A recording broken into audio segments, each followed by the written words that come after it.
A crew of 40 men, tired and weary on the sea upon me rig.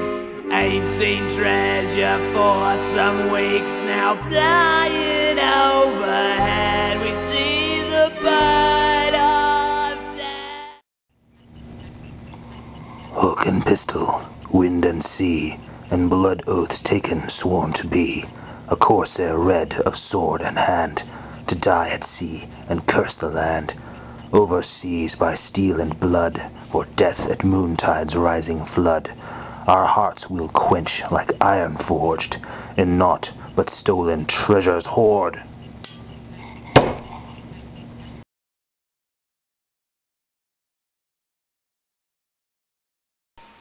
They'd been 5 days adrift when they saw the sail on the horizon. So throw me overboard because the rum is running out.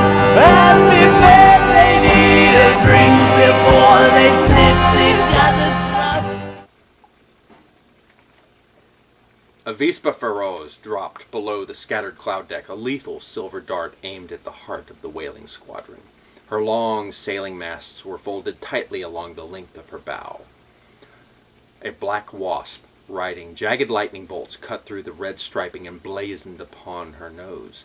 Driven by powerful props spinning furiously from the 4 nacelles boxing the stern just behind the rearward pilot house, a Vespa Feroz swept down on her prey. Measuring 445 feet bow to stern, she dwarfed even the largest airship of the whaling squadron by a nearly 4-to-1 margin.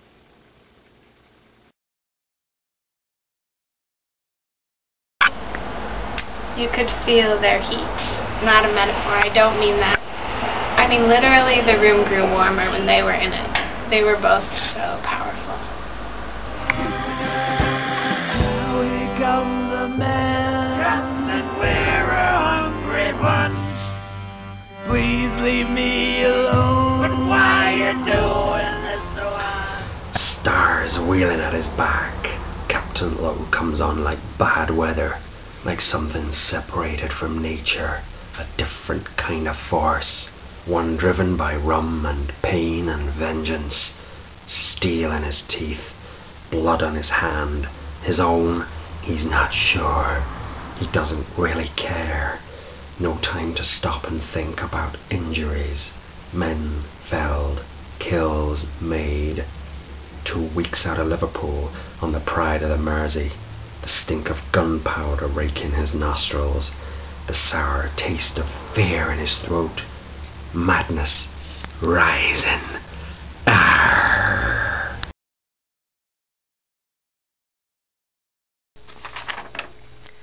Grace couldn't see the captain. The marshal had chained them to opposite sides of the same wall, a partition jutting into the prison cell.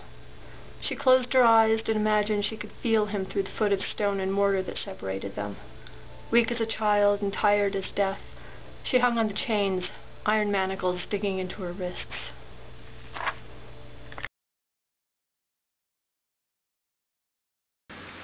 As we passed the crater of the volcano, the top of the mast and the crow's nest dipped into the sulphurous flames. Contact lasted only an instant, but it was long enough for my clothes to burst into fire. Fortunately, the mast then dipped the other way and quenched me on the surface of the iceberg with a gigantic hiss. Such extreme occurrences were quite commonplace. I've done everything I can for you before the night ends. So throw me overboard because the rum is running out.